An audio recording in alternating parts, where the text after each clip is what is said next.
Hi, everybody. I'm Coach Rebecca Smith here for day 3 of our Confident Sport Reentry video series. So today is day 3 of 3. Thank you for hanging out with me during this time. I'm going to take just a second and share this video into my group. Let me make sure that it's showing up here. I'm going to share it into the Sport Confidence Accelerator Facebook group. So give me just a second here. And while I'm doing that, go ahead and introduce yourself. So I'm going to share this. So let us know if you're an athlete, a coach, or a parent, what your sport and level is, where you're from, and if you have one, what is your biggest takeaway so far from our series? I'm going to pull this up. Bear with me. I'm excited that you guys are here for this third day. And I'm feeling really excited about this topic. It's funny, I always know that I have important work to do when I get a little like butterfly nervous thing going, and I'm feeling that currently. So this is a good sign. So let me get this shared. Okay, here we go. Share in a group, Sport Confidence Accelerator. If you're not already a member of that group, please join us. We have a really great conversation going that assists parents and coaches in being the best versions of themselves and helping their athletes do the same. All right, now let's get going. So introduce yourself, say hello, and if you're watching the replay, you can just comment replay and be sure to go back and watch the rest. Day 3 is all about confidence. All right, so here we go. I would like to start with your big dream. So athletes, take a second. This may just come right to top of mind. You know exactly what your big dream is. But if you don't, take a second and think, what is my dream? If everything fell into place in my sport, what would that look like? You know, what's the end game for you? Is it college gymnastics? Is it the Olympics? Is it a certain level? Is it a certain skill? Now, I'm not judging your dream, and your dream can be as big or as whatever as you want it to. But I do want to tell you a little story about when I was a gymnast. My dream was, well, I started late. I didn't really get into competitive gymnastics till I was like 9. So I was 14 by the time I quit. But anyway, I'll get to that. So I was a little bit on the older side. So I was like, well, I'm never going to be able to go to college. Definitely not going to go to the Olympics. I'm not that talented. I'm too tall. I'm too old. But you know what? If I could at least get to a level where I got to pick my own floor music, that would be amazing. That's all I wanted. I did compulsory gymnastics. We, had the same music over and over and over. And all I wanted was to be able to pick my own floor music. Okay, so then fast forward, it's the summer before my first level 7 competition, which is the first level back then that you could pick your own music. And I picked my music. And it was West Side Story. My mom did musical theater, and I love musicals, and we would watch them together. So we chose this really cool West Side Story kind of like mashup that my dad had edited, and it was so awesome, and I was so excited. And I ended up retiring from gymnastics that summer before I went back. And that, it just kind of taught me something. Don't sell yourself short. So I reached my dream. I got my own floor music, but I never competed that routine. I got that leotard. They probably paid meet fees. I did all the things that I thought I wanted, but my fear and my mental blocks made me stop believing in myself. I was scared. I was scared of some of those level 7 skills to the point where it actually pulled me out of the sport. So imagine if I would have had tools to get through the mental block, to start believing in myself, to start feeling more confident. What my real dream would have been was I wanted to be one of those. I always looked at the level 8, 9, 10 group. I think it was mostly 9s and 10s. And I was like, oh, I want to be in that group. I want to be with them. I want to be doing that stuff. I want to do that on the bars. I loved bars. I hated beam, but I loved bars. I was like, I'd watch them on the bars and be like, oh my gosh, that's so cool. That's what I really wanted. That was my real actual dream, was to be, a level 9, maybe a level 10. And I sold myself short, mostly because I didn't realize that I could do more. But with that all in mind, I want you guys to think, what is your big dream? And anybody who's brave enough to put it out there in the comments, I would love to hear about it. A lot of dreams I hear are, I want to compete for UCLA. I want to compete for LSU. I want to compete for Oklahoma. I want to, a D1 college, or maybe it's a certain level, but just take that and like ask yourself, really, if I really believed in myself, what would be possible? Okay. And then I'm going to share a quote from one of my all-time favorite gymnasts, who, if you're young, you haven't heard of her, but I'm obsessed. And my goal is to get her on my podcast. So if any of you have any connections to the great Shannon Miller, send her my way, okay? So here's her quote. She says, "There's always going to be a reason why you can't do something. Quarantine, injury, too old, too tall, etc. But your job is to constantly look for the reasons why you can achieve your dreams." Okay? So I want you guys to rate yourself on a scale of 1 to 10 on your unshakable belief in your ability to achieve your dream. So if 14-year-old me was thinking about wanting to be a level 9 or 10 by the time I graduated high school, I probably would have ranked that realistically like a 2 or a 3. Okay, oh good, we've got, Lisa says, college gymnastics and maybe the Olympics. Yeah, so exciting. Okay, now rate yourself on a scale of 1 to 10 for how much do you believe that that's possible for you. Now, when I say belief, I mean unshakable belief. Like you believe and nobody's talking you out of it. Even if nobody believes in you, you're like, I believe in myself and I'm going to make this happen. Okay, I was like maybe a 3. To get my own floor music, I was higher because my dream was a little lower, but we're talking big dream, ladies and gentlemen. Okay, come up with your number. And then grab a pencil. I should have told you this before. Grab a pencil or a pen and something to write on, or open up a note in your phone, or open up a Google Doc, or whatever you do. Oh, like, hi, Suzanne from Australia. So okay, ooh, Lisa, we got a 9.5 in unshakable self-belief. Yes, I love that. But of course, if you're not at a 9.5, that's okay too. So grab something to write with, something to write on, and I want you to do the following. Write down 3 reasons why you do have the ability to reach that dream. Okay, pen and paper, write down, I have the ability to go to the Olympics because blank. Okay, and give us 3 reasons. And then the next, you're going to write down 3 examples of reaching your goals in the past. Now, this is where I don't mean like you did something, you're like, cool, that was great. I mean, you decided, I want to qualify for regionals, and then you did. Or I want to make state, and you did. Or I want to get this skill by this date, and you did it. So write down 3 examples of you set out to do something and you did it. Sorry, I'm bouncing again. I told you guys on day 1, I'm sitting on a yoga ball. I'm still getting used to it. So if you hear any like crazy fart sounds, or like I start bouncing up and down with excitement, don't mind that. All right, so write those things down. Now, the reason that I dig into this unshakable belief concept is because there were studies done on a whole bunch of national, international, and Olympic level athletes. And there was something that the top athletes all had in common. When they went out and they won their Olympic gold, or they won worlds, they had there's one of those fart noises. I move my shoe around. They had unshakable self-belief. So when Simone and Ali walk out on the floor at the Olympics, they have unshakable self-belief. They walk in and they already are the world champions. They just got to finish the job. Okay, let's see, Suzanne's daughter. Okay, and Aditi, I hope I'm saying that right. 5, okay, great. That's something, right? Daughter's 9 years old, currently level 6, 7, wants to do level 10, junior international, and perhaps university gym.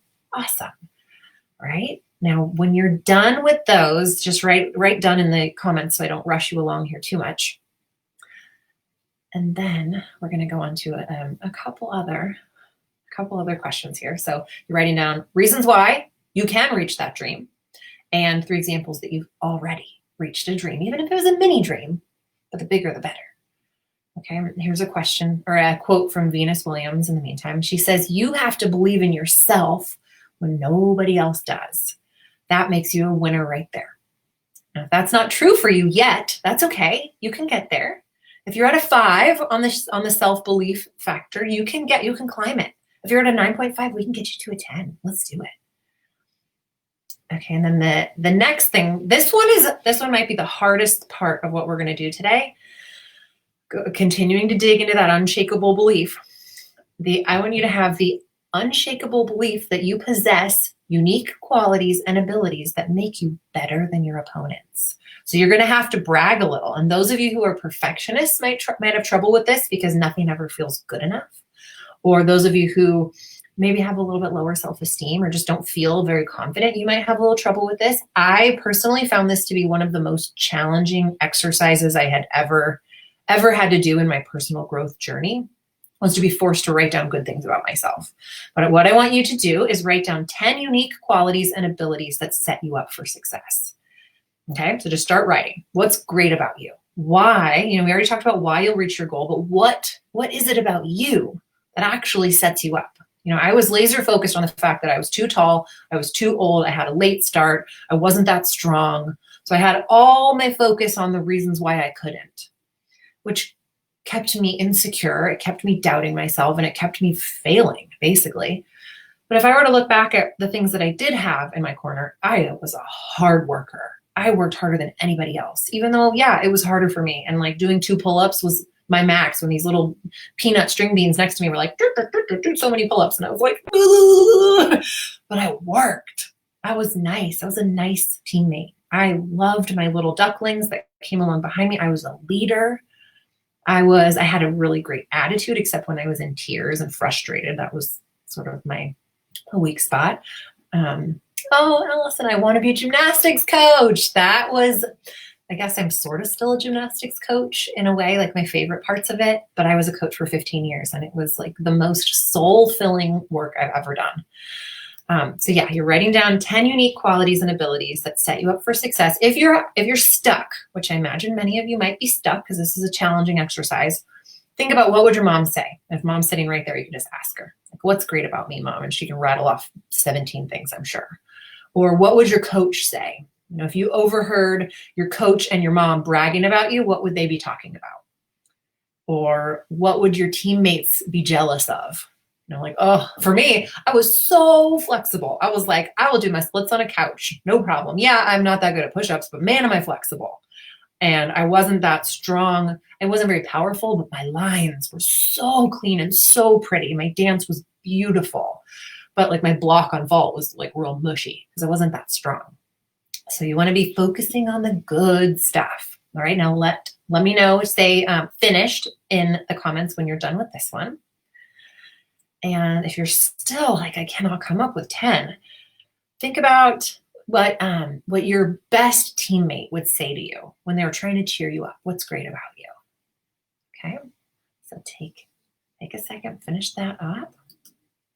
And here's another quote from Peekaboo Street, who's an alpine ski racer.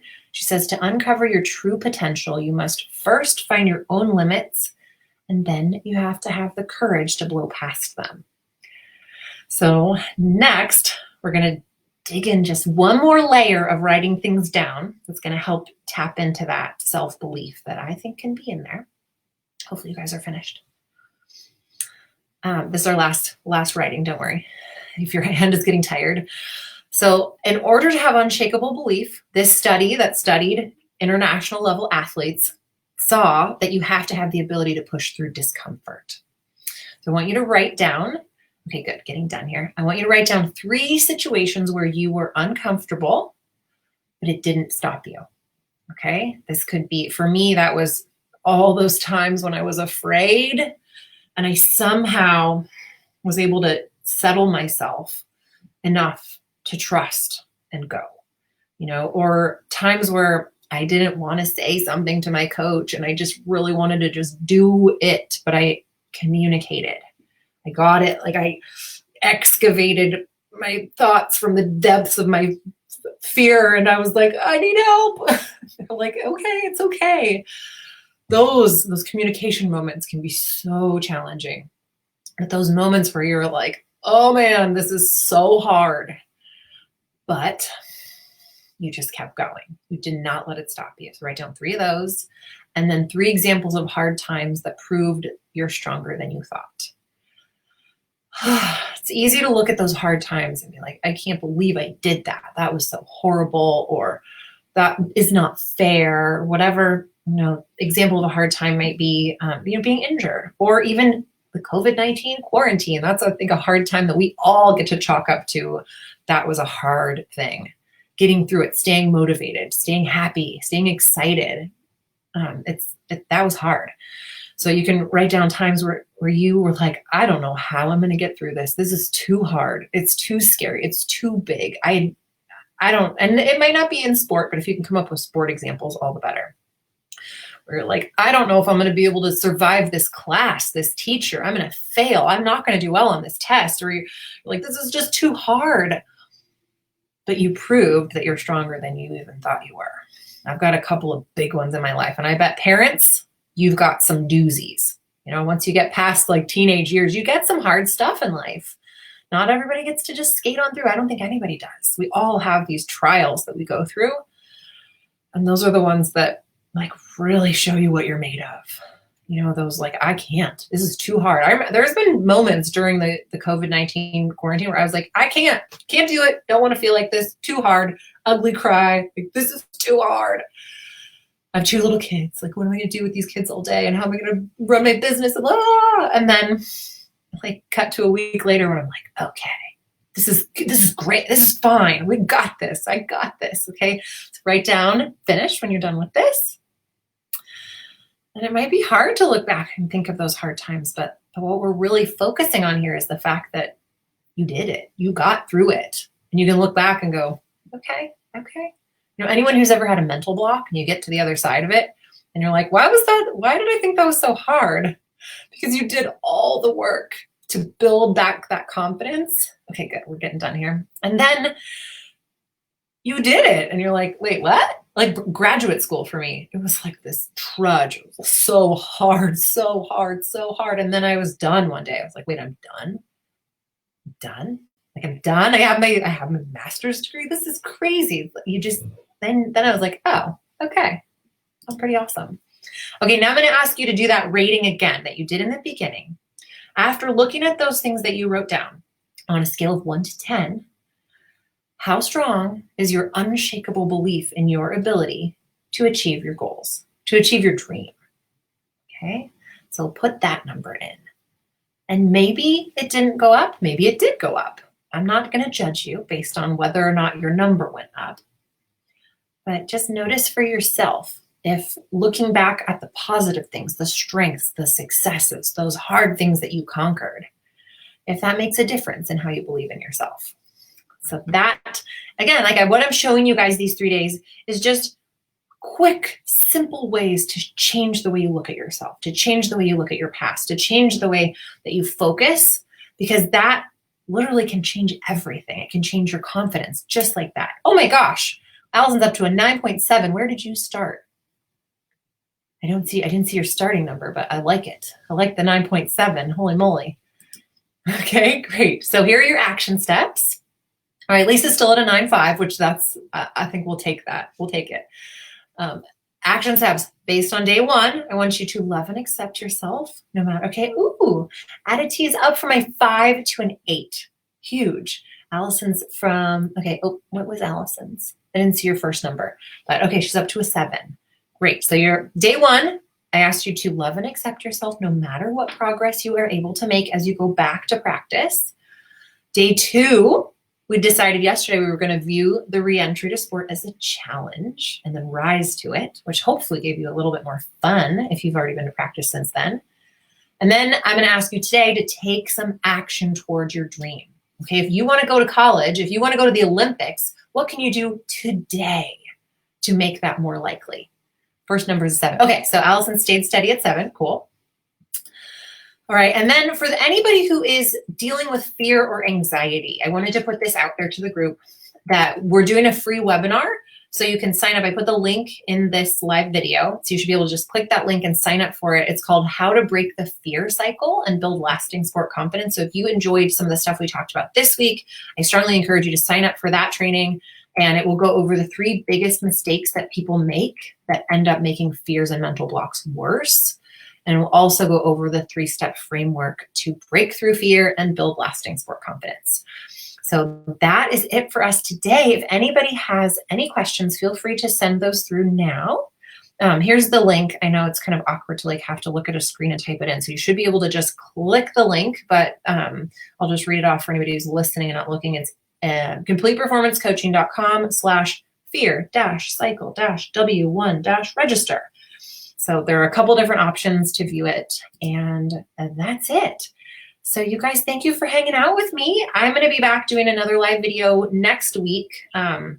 Probably just one, not 3, but I'll keep the stuff coming. If you have specific questions or topic requests, I would be happy to honor them. So email me, Rebecca@performhappy.com. Of course, I always take the Perform Happy member questions and put those to the top of my list. But for anybody who's not a member yet, feel free to send questions and I will do my best to answer them. Thank you so much for being here, and I will see you around soon. Bye.